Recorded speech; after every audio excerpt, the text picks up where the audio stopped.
Hello everyone, आज हम लोग हिस्ट्री का एक महत्वपूर्ण टॉपिक पढ़ने जा रहे हैं, land revenue system in British India के बारे में। ठीक है, हम लोग यहाँ पे सबसे पहले समझने का प्रयास करेंगे कि लैंड रेवेन्यू क्या होता है। What is land revenue? तो देखो, land revenue is tax collected land revenue is tax collected by the state on agriculture land. ठीक है, यानी कि लैंड रेवेन्यू एक ऐसा टैक्स है जो कलेक्ट किया जाता है स्टेट के द्वारा। लैंड रेवेन्यू एक टैक्स है। ठीक है, लैंड रेवेन्यू एक टैक्स है जो कि कलेक्ट किया जाता है। लैंड रेवेन्यू एक टैक्स है जो कि कलेक्ट किया जाता है by the state on agriculture land. ठीक है, the single most important source of income for the British colonial government in India. यानी कि ये जो है एक सिंगल मोस्ट इंपोर्टेंट सोर्स था इनकम का। किसके लिए? British colonial government in India के बारे में। यानी कि जो इंडिया जो एक कॉलोनी के रूप में था ब्रिटिशर्स का, और ब्रिटिशर्स जो यहाँ पे अपना गवर्नमेंट अपना एडमिनिस्ट्रेशन सिस्टम चला रहे थे, तो इंडिया में एक कॉलोनियल गवर्नमेंट था ब्रिटिशर्स का। ठीक है, तो ब्रिटिशर्स का यहाँ पे सबसे जो इंपॉर्टेंट सोर्स ऑफ इनकम था वो था एग्रीकल्चर लैंड। ठीक है, और यहाँ पे इनको एग्रीकल्चर लैंड से जो है यहाँ पे इसको टैक्स कलेक्ट होता था, जिसको हम लोग लैंड रेवेन्यू कहते हैं। यानी कि लैंड रेवेन्यू एक ऐसा टैक्स है जो एग्रीकल्चर लैंड के ऊपर उस वक्त के ब्रिटिश कॉलोनियल गवर्नमेंट के द्वारा लिया जाता था। ठीक है, अब ऐसा नहीं है कि ब्रिटिश से पहले टैक्स नहीं लिया जाता था, ब्रिटिश से पहले भी टैक्स लिया जाता था। ठीक है, तो उस वक्त होते थे मुगल एम्पायर जो कि टैक्स को कलेक्ट करते थे। वो लगभग उनका 1/3 ऑफ द क्रॉप था, जो कि थ्रू लोकल जमींदार और रेवेन्यू ऑफिसर्स के द्वारा वो कलेक्ट करते थे। लेकिन जब ब्रिटिश यहाँ पे आए तो उनकी जो ईस्ट इंडिया कंपनी थी, ठीक है, उनको चाहिए था फिक्स्ड रिलायबल इनकम। ठीक है, एक ऐसा इनकम जो फिक्स्ड हो। ईस्ट इंडिया कंपनी के द्वारा कलेक्ट किया जाने वाला जो टैक्स था वो चाहते थे कि उनका फिक्स्ड इनकम हो। तो उन्होंने इंट्रोड्यूस करा 3 तरह के major systems of extract maximum revenue. यानी कि लैंड रेवेन्यू कलेक्ट करने के लिए, मैक्सिमम लैंड रेवेन्यू कलेक्ट करने के लिए उन्होंने 3 तरह के मेजर सिस्टम दिए।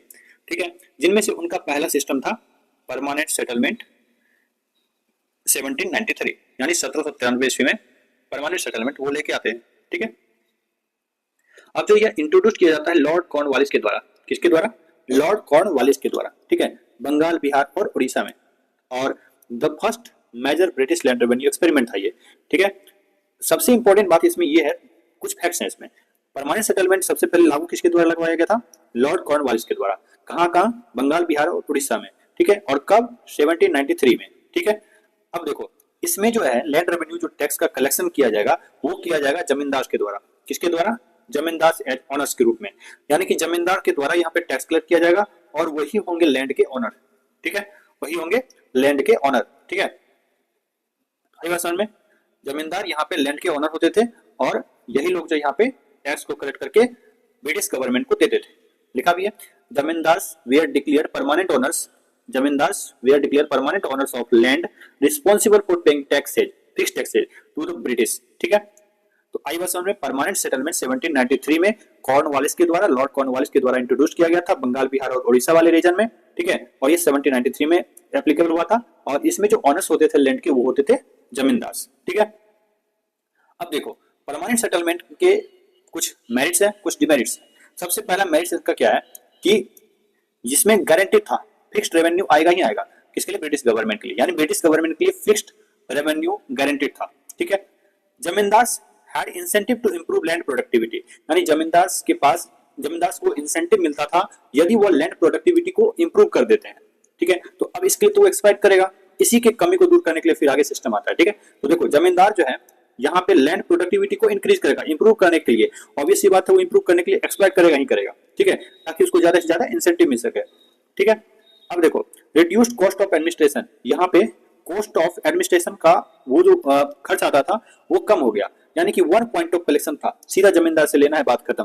ठीक है, encourage long term investment in agriculture. और इस वजह से चूंकि इंसेंटिव ज्यादा मिलेगा, लैंड प्रोडक्टिविटी को बढ़ा लेंगे अगर, तो ठीक है, तो इस वजह से क्या होता है कि एग्रीकल्चर में लॉन्ग टर्म इन्वेस्टमेंट को बढ़ावा मिला। ठीक है, आई वर्ष में ये था इनका मेरिट्स। अब सुनो डिमेरिट्स के बारे में। ठीक है, डिमेरिट्स में जो पीजेंट्स होते थे, यानी जो कृषक वगैरह थे, had no ownership rights. Obviously बात, उनका ओनरशिप था नहीं। ओनरशिप किसका था? तो ओनरशिप था जमींदार का। तो उनका पीजेंट्स का जो है यहाँ पे कोई ओनरशिप राइट्स था ही नहीं। वो वेयर एक्सप्लॉइटेड बाय जमींदार, और इनका जो है एक्सप्लॉइटेशन हो रहा था जमींदार के द्वारा। अभी मैंने बताया था, जमींदार जो है अपना लैंड प्रोडक्टिविटी बढ़ाने के लिए जो है वो इंप्रूव करेगा, मतलब लैंड प्रोडक्टिविटी को इंप्रूव करेगा तो उसको ज्यादा से ज्यादा इंसेंटिव मिलेगा। तो ऐसी स्थिति में वो एक्सप्लॉइट करेगा। तो यहाँ पे लिखा भी वही बात है, peasants had no ownership right and were exploited by zamindar. Clear? Zamindar who failed to pay were dispossessed, sunset law, ठीक है। यहाँ पे जमींदार जो फेल हो जाते थे पे वेयर डिस्पोसेस्ड, सनसेट लॉ। देखो सनसेट लॉ उस लॉ को कहते हैं जब सूर्यास्त हो जाता है, जब सनसेट हो जाता है उससे पहले तक आपको टैक्स पेड करना पड़ेगा एनी हाउ, ठीक है।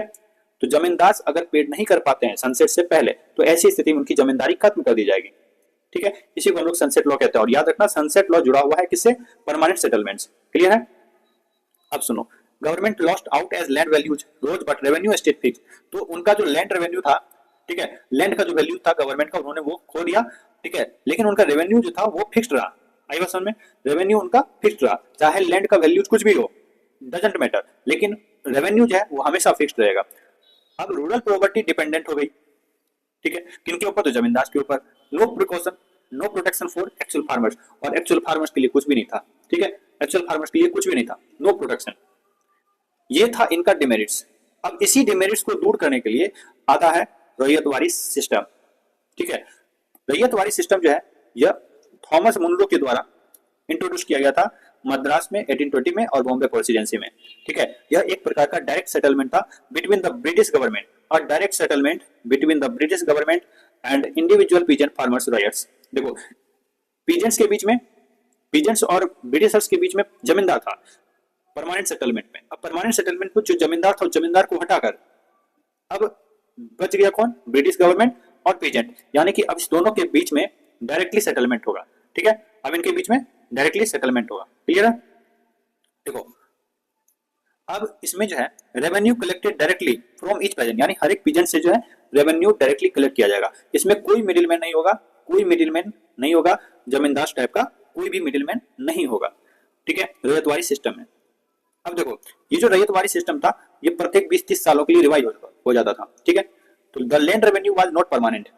परमानेंट सेटलमेंट में क्या था, परमानेंट सिस्टम में क्या था कि जो उनका फिक्स था, रेवेन्यू उनका फिक्स था, चाहे लैंड का वैल्यू बढ़े घटे डजंट मैटर, ठीक है। लेकिन रैयतवारी सिस्टम में क्या था कि लैंड रेवेन्यू जो है वो परमानेंट नहीं था। आई बात समझ में? It was richest periodically based on land productivity. देखो उस वक्त लैंड प्रोडक्टिविटी बढ़ेगा तो ऑब्वियस बात है फायदा होगा ही, लेकिन अगर घटेगा तो भी फर्क नहीं पड़ता, जमींदार को देना पड़ेगा परमानेंट सेटलमेंट में, ठीक है। लेकिन रैयतवारी सिस्टम में क्या था कि लैंड रेवेन्यू जो है परमानेंट नहीं है और यह पीरियडिकली रिवाइज होगा 20 से 30 सालों में, ठीक है, और ये डिपेंड करेगा लैंड के प्रोडक्टिविटी के आधार पर, ठीक है। अब देखो वहां पे पीजेंट्स को ऑनरशिप का राइट नहीं था, पीजेंट्स मतलब रॉयल्स, रॉयल्स को ऑनरशिप का राइट नहीं था। ऑनरशिप का राइट किसके पास था परमानेंट सेटलमेंट में? तो वो था जमींदार के पास। लेकिन यहाँ पे क्या होता है, ऑनरशिप राइट्स जो है रैयतवारी सिस्टम में, royals retained ownership as long as they paid this revenue, ठीक है, यानी कि royals retained ownership as long as they paid the revenue, यानी कि जब तक रॉयल्स यानी पीजेंट्स ऑनरशिप तब तक उनके पास रहेगा जब तक वो रेवेन्यू पेड करते रहेंगे, ठीक है, गिविंग फार्मर्स मोर सिक्योरिटी। इसकी वजह से क्या होता है कि जो रॉयल्स थे, जो पीजेंट्स थे, उनको थोड़ी बहुत सिक्योरिटी मिली परमानेंट सेटलमेंट की तुलना में रैयतवारी सिस्टम, ठीक है। अब देखो रैयतवारी सिस्टम के भी मेरिट्स और डिमेरिट्स हैं, ठीक है। मेरिट्स इसमें क्या क्या है कि सबसे पहले तो इसमें कोई भी जमींदार मिडिलमैन टाइप कोई नहीं था, ठीक है। अब इसमें फार्मर्स जो है ना, फार्मर्स इसमें डायरेक्टली डील कर सकते थे स्टेट के साथ, स्टेट मतलब गवर्नमेंट के साथ, eliminating a major layer of exploitation, ठीक है। और जो एक्सप्लॉयटेशन जमींदार के द्वारा परमानेंट सेटलमेंट में पीजेंट्स के ऊपर किया जा रहा था, फार्मर्स के ऊपर किया जा रहा था, उसको यह एलिमिनेट कर दिया, रैयतवारी सिस्टम उसको एलिमिनेट कर दिया, ठीक है। अब देखो legal ownership, permanent settlement legal ownership किसके पास था? जमींदार के पास। अब इस रैयतवारी सिस्टम में क्या हो गया कि इनका जो लीगल ओनरशिप है, farmers had legal ownership of their land, यानी कि फार्मर्स को लीगल ओनरशिप मिल गया as long as they paid the revenue, यानी जब तक वो रेवेन्यू पेड कर सकते हैं तब तक वो फार्मर जो है उसका ओनरशिप में रहेगा, ठीक है। अब देखो flexible assessment, government could revise the states to reflect real land value and productivity changes, ठीक है। गवर्नमेंट जो है रिवाइज कर सकते हैं रेट्स को, ठीक है, रियल लैंड वैल्यू को रिवाइज कर सकते हैं, प्रोडक्टिविटी अगर चेंज होती है तो वहां पे उसका लैंड रेवेन्यू भी चेंज होगा, यानी कि इस मतलब इसका ये मतलब हुआ कि ये एक प्रकार का फ्लेक्सिबल था, ठीक है, रैयतवारी मतलब फ्लेक्सिबल असेसमेंट था, ठीक है। अब देखो इसके डिमेरिट्स के बारे में, एक्सट्रीमली हाई रेट्स, इनके रेट्स ना बहुत ज्यादा थे, ठीक है। Revenue often to 45 to 55% of produce, यानी पूरे टोटल प्रोडक्शन का 45 से 55% जो है वो रेवेन्यू देना पड़ता था। Far heavier than pre colonial norms, तो जो पहले का जो भी रूल रेगुलेशन था उससे बहुत ज्यादा भारी भरकम यह प्रोडक्शन का रेवेन्यू था, ठीक है, बहुत ज्यादा इसमें यह रेवेन्यू देना पड़ रहा था। नो रिलीफ इन क्राइसिस, यानी कि अगर किसी भी प्रकार का कोई भी क्राइसिस देखने के लिए मिलता है, नेचुरल क्राइसिस। तो ऐसी स्थिति में पीजेंट्स हैड टू पे इवन ड्यूरिंग फेमाइन्स एंड ड्राउट्स, चाहे फेमाइन आए मतलब अकाल आए या फिर ड्राउट्स मतलब सूखा हो, तो ऐसी किसी भी परिस्थिति में पीजेंट्स को पे करना ही पड़ेगा, ठीक है, लीडिंग टू मैसिव डेब्ट। इस वजह से क्या होता है, पीजेंट्स जो ना वो कर्ज में डूबते चले जाते हैं, ठीक है। अब देखो यहाँ पे हर एक पीजेंट से अगर रेवेन्यू को कलेक्ट करना होगा तो ऑब्वियस सी बात है, तो ऐसी स्थिति में एडमिनिस्ट्रेशन पे कॉस्ट बढ़ जाएगा, ठीक है। हर एक पीजेंट से जा जाके वहां से रेवेन्यू को कलेक्ट करना, ऐसी स्थिति में क्या होगा, ये बहुत ज्यादा कॉस्टली पड़ जाएगा। तो कॉम्प्लेक्स सिस्टम वाज एक्सपेंसिव, इनका जो इस प्रकार का सिस्टम था रैयतवाड़ी सिस्टम, ये बहुत ज्यादा एक्सपेंसिव था and difficult to manage across millions of farmers. इतने सारे फार्मर्स के साथ उनके पास जाकर उनसे कैसे रेवेन्यू को कलेक्ट करा जाए, ठीक है। तो ये इनका डिमेरिट्स था। हमने मेरिट्स देखा रैयतवाड़ी सिस्टम का और डिमेरिट्स देखा, ठीक है। अब देखो इनके रैयतवाड़ी सिस्टम के डिमेरिट्स को दूर करने के लिए महलवाड़ी सिस्टम आता है, ठीक है। अब देखो ये महलवाड़ी सिस्टम जो है, यह महलवाड़ी सिस्टम इंट्रोड्यूस किया गया था हॉल्ट मैकेंजी के द्वारा 1822 में, ठीक है। एंड उसके बाद फिर विलियम बेंटिक के द्वारा जो है इसको 1833 में मॉडिफाइड करके जो है फिर से इनको इंट्रोड्यूस करा गया था, ठीक है। Applied mainly to north west India, ये मेनली जो है नॉर्थ वेस्ट इंडिया में था, पंजाब में था और गंगेटिक प्लेन्स में था। तो इस बात को याद रखना कि इसमें इंपॉर्टेंट क्या क्या महलवाड़ी सिस्टम में, यह हॉल्ट मैकेंजी के द्वारा 1822 में लाया गया था और फिर वापस से इसको मॉडिफाई करके विलियम बेंटिक के द्वारा री इंट्रोड्यूस किया गया था 1833 में। और यह जो महलवाड़ी सिस्टम था मेनली अप्लाइड था नॉर्थ वेस्ट इंडिया में, पंजाब में और गंगेटिक प्लेन्स में, ठीक है। अब देखो इसका सबसे इंपॉर्टेंट बात क्या है कि ये इसमें जो है ना विलेज एक यूनिट के रूप में काम करते थे।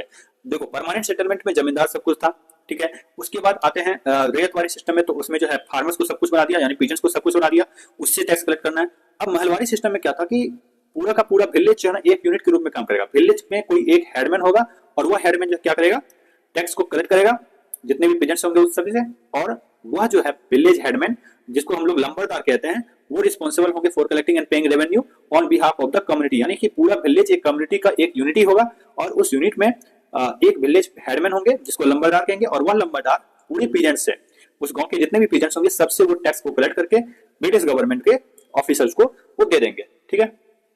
देखो महलवाड़ी सिस्टम भी जो ना पीरियडिकली रिवाइज होता था, ठीक है। रेट्स रिवाइज्ड एवरी 30 इयर्स, हर एक 30 सालों में यह रिवाइज होता था based on changing land condition, यानी लैंड कंडीशन अगर चेंज हो रहा तो उसके आधार पे 30 सालों में यह रेट्स रिवाइज हो जाता था, ठीक है। अब देखो हमने पढ़ा परमानेंट सेटलमेंट, हमने पढ़ा रैयतवाड़ी सेटलमेंट, हमने पढ़ा उसके बाद महलवाड़ी सिस्टम, ठीक है। अब देखो इसमें अगर हम कंपेयर करते हैं इस तीनों सिस्टम को, तो एज ए ब्रीफ में हमें इस बात को याद रखना बहुत अच्छा रहेगा, और हम लोग ब्रीफ में जो इसको याद कर लेंगे तो ज्यादा बेटर होगा एग्जाम के लिए भी, ठीक है। तो कंपेयरिंग ऑल थ्री सिस्टम्स, सबसे पहले इसमें देखो फीचर्स के बारे में, ठीक है। इसमें है फीचर्स, परमानेंट सेटलमेंट के बारे में ये सारा दिया हुआ है, रैयतवाड़ी सिस्टम के बारे में ये सारा दिया हुआ है, महलवाड़ी सिस्टम के बारे में ये सब दिया हुआ है, ठीक है। अब देखो परमानेंट सेटलमेंट किसके द्वारा लाया गया था, लॉर्ड कॉर्नवालिस के द्वारा। परमानेंट सेटलमेंट किसके द्वारा, लॉर्ड कॉर्नवालिस द्वारा। रैयतवाड़ी सिस्टम थॉमस मुंडो के द्वारा, और Mahalwari system Holt Mackenzie Bentinck के द्वारा। हॉल्ट मैकेंजी के द्वारा भी लाया गया था और बेंटिक के द्वारा इंट्रोड्यूस किया गया था, याद है, ठीक है। 1822 में मैकेंजी के द्वारा और बेंटिक के द्वारा 1833 में, ठीक है। आई बात समझ में, ये याद रखना 1833 में वापस से रीइंट्रोड्यूस करा गया था। तो परमानेंट सेटलमेंट लॉर्ड कॉर्नवालिस के द्वारा 1793 में 1793 में इसको इंट्रोड्यूस किया गया था, रैयतवाड़ी सिस्टम को 1820 में और महलवाड़ी सिस्टम को 1822 और 1833 में बेंटिक के द्वारा, ठीक है। परमानेंट सेटलमेंट बंगाल, बिहार और उड़ीसा जैसे रीजन में एप्लीकेबल था। रैयतवाड़ी सिस्टम मद्रास, बॉम्बे जैसे रीजन में था, और Mahalwari system Punjab, north west India और यूपी जैसे गंगेटिक प्लेन वाले एरिया में था। परमानेंट सेटलमेंट में सेटलमेंट किसके साथ किया जाता था, इट इज इंपॉर्टेंट, यानी कि रेवेन्यू का कलेक्शन किससे किया जाता था, रेवेन्यू का कलेक्शन जमींदार से किया जाता था जिसको लैंड ओनर्स कहते थे। फिर लैंड ओनर्स कौन बन गया, रॉयल्स बन गया। रॉयल्स मतलब पीजेंट्स, फार्मर्स, वो इंडिविजुअल रॉयल्स या फार्मर्स जो है इसमें रैयतवाड़ी सेटलमेंट में उनके साथ सेटलमेंट होता था। अब आते हैं महलवाड़ी सिस्टम पे। महलवाड़ी सिस्टम में जो है विलेज कम्युनिटी होता था, यानी विलेज कम्युनिटी एक यूनिट के रूप में, जिसको हम लोग महल भी कहते हैं। इसमें एक लंबरदार होता था, वो जो है वहां पे टैक्स को कलेक्ट करके ब्रिटिश ऑफिसर्स को दे देगा, ठीक है। देखो परमानेंट सेटलमेंट में रेवेन्यू फिक्स था, यस उनका रेवेन्यू फिक्स था। रैयतवाड़ी सिस्टम में नहीं, रिवाइजेबल था, 20 से 30 सालों में रिवाइज हो जाता था, है ना। तो ये तो परमानेंट था और ये 20 से 30 सालों में जो है रिवाइज होता था, ठीक है। महलवाड़ी सिस्टम जो है ये भी रिवाइजेबल था, ठीक है। रेवेन्यू फिक्स था, इसका नहीं था, ये भी रिवाइजेबल था, मतलब 30 सालों में ये रिवाइज हो जाता था, ठीक है। आई बात समझ में। अब देखो परमानेंट सेटलमेंट में वही बात है, यहाँ पे ओनरशिप जमींदार के पास, और रैयतवाड़ी सिस्टम में इंडिविजुअल पेरेंट्स होगा ओनर में, और महलवाड़ी सिस्टम में विलेज कलेक्टिवली यानी एक यूनिट के रूप में जिसमें लंबरदार होता था, ठीक है। ये था कंपैरिजन ऑल थ्री सिस्टम, ठीक है। अब देखो लैंड रेवेन्यू सिस्टम का ना ब्रिटिश इंडिया के ऊपर कुछ इंपैक्ट भी पड़ा, इनके पीजेंट्स के ऊपर भी, इनके एग्रीकल्चर के रूप में, ठीक है। तो वो इंपैक्ट क्या था, सबसे पहला तो विलेज इकोनॉमी जो था वो डिस्ट्रक्ट हो गया पूरी तरह से। Traditional community farming replaced by commercial agriculture. Commercial agriculture का मतलब जो कैश क्रॉप्स को जो है ना प्रोडक्शन करने के ऊपर ज्यादा फोकस किया जाता था, इसको हम लोग कॉमर्शियल एग्रीकल्चर कहते हैं, ठीक है। तो traditional community farming replaced by commercial agriculture for British exports, यानी ब्रिटिश लोग यहाँ से इसको एक्सपोर्ट करते थे, जैसे कि Indigo, cotton and opium. Displaced food crops, इन्होंने फूड क्रॉप्स को डिस्प्लेस कर दिया गया, ठीक है। तो इंडिगो, कॉटन और ओपियम ब्रिटिशर्स को चाहे था, ये इसी को जो है सबसे ज्यादा प्रमोट भी करते थे। देखो अब इसके बाद ये तो पहला इंपैक्ट था कि डिस्ट्रक्शन हो गया, विलेज इकोनॉमी तबाह हो गई। अब है राइजिंग डेब्ट एंड मनी लेंडर्स, ठीक है। अब यहाँ पे कर्ज बढ़ता जा रहा था लोगों के ऊपर, यहाँ पे पीजेंट्स के ऊपर जो है कर्ज बढ़ता जा रहा था, और मनी लेंडर्स जो है फायदे में जा रहे थे क्योंकि यही कर्ज दे रहे थे। तो unable to pay high taxes, millions of peasants borrowed at crushing interest rate. Crushing interest मतलब इतना ज्यादा इंटरेस्ट रेट था कि जिससे पीजेंट जो है ना, एक तो उनको मजबूरी में लेना पड़ रहा था, और दूसरी बात इतना ज्यादा इंटरेस्ट रेट था कि ये दे ही नहीं पा रहे थे, पे कर ही नहीं पा रहे थे, ठीक है। और इस ट्रैप में जो है वो फंसते जा रहे थे, ट्रैपिंग जनरेशंस इन डेब्ट बॉन्डेज। और इस कर्ज वाले ट्रैप में जो है ये हमेशा के लिए फंसते जा रहे थे। आई बात समझ में? ये था राइजिंग डेब्ट एंड मनी लेंडर्स, यानी कि इंडियन पीजेंट्स और एग्रीकल्चर के ऊपर जो इंपैक्ट पड़ा था इनके अपने लैंड रेवेन्यू सिस्टम का, वो सबसे पहले तो विलेज की इकोनॉमी तबाह करके रख दिया। दूसरी बात, जो यहाँ के जो लोग थे वो कर्ज में बढ़ते चले जा रहे थे, और मनी लेंडर्स जो है इसको कर्ज तले दबाया जा रहा था, ठीक है। अब यहाँ पे फेमाइन्स और स्टारवेशन भी देखने के लिए मिलता है। Revenue collected even during crop failure, चाहे क्रॉप फेल्योर्स किसी वजह से हो जाए, नेचुरल कैलामिटीज की वजह से, चाहे फेमाइन आ जाए या ड्राउट आ जाए, डजंट मैटर, फ्लड आ जाए, कुछ भी फर्क नहीं पड़ता है, रेवेन्यू आपको देना पड़ेगा, ठीक है। Between 1770 and 1900 India suffered over 25 major famines. 1770 से लेकर 1900 के बीच में 25 मेजर फेमाइन्स देखने के लिए मिले थे इंडिया में, ठीक है, जिसमें लगभग टेंस ऑफ मिलियंस लोग मारे गए थे। तो इस प्रकार से जो है इंडियन पीजेंट्स और एग्रीकल्चर के ऊपर इस लैंड रेवेन्यू सिस्टम का जो ना प्रभाव पड़ा, ठीक है। अब है हम लोगों का की टेकअवेज, ठीक है। अब हम लोग कंक्लूजन पे आते हैं। तो देखो यहाँ पे जो है रेवेन्यू पे फोकस था, इनका जो लैंड रेवेन्यू सिस्टम था वो किसके ऊपर फोकस था? रेवेन्यू के ऊपर फोकस था, ठीक है। All system prioritized fixed extractable income for the colonial state, यानी कि इंडिया जैसे कॉलोनियल स्टेट के लिए यह एक प्रकार का इनका जो सिस्टम था लैंड रेवेन्यू सिस्टम, ये इसी बात को प्रायोरिटाइज कर रहा था कि हमारा जो है ना फिक्स्ड और एक्सट्रैक्टेबल इनकम हो हमेशा के लिए, ठीक है। यानी कि रेवेन्यू फोकस्ड बेस्ड था इनका लैंड रेवेन्यू सिस्टम। फार्मर्स का एक्सप्लॉयटेशन हो रहा था, ठीक है। Peasants board the burden through high rates, डेब्ट एंड इनसिक्योर टेन्योर। एक तो इनका जो है पूरा इनसिक्योरिटी था, दूसरी बात ये कर्ज में डूबे जा रहे थे, और बहुत ज्यादा हाई रेट्स था इनको पेमेंट करने का, वो लैंड रेवेन्यू को चुकता करने का। Nationalist resistance, land reform become a cornerstone of the freedom struggle and post 1947 policy. देखो ये जो लैंड रेवेन्यू सिस्टम की वजह से जो प्रॉब्लम्स क्रिएट हुए ना इंडिया में, ठीक है, इसकी वजह से जो ना कुछ राष्ट्रवादियों नेशनलिस्ट को द्वारा जो है इसको जो ना बढ़ा चढ़ाकर जो इसको स्ट्रगल में दिखाया गया, ठीक है। और ये फ्रीडम स्ट्रगल में काफी मददगार भी साबित हुआ।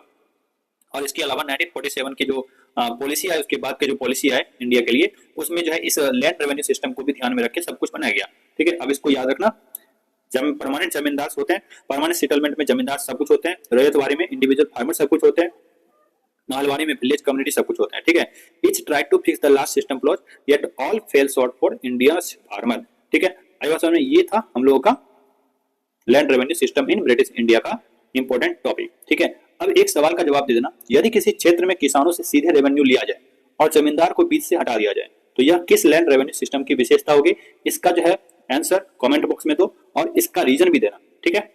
धन्यवाद। आज की क्लास यहीं समाप्त होती है।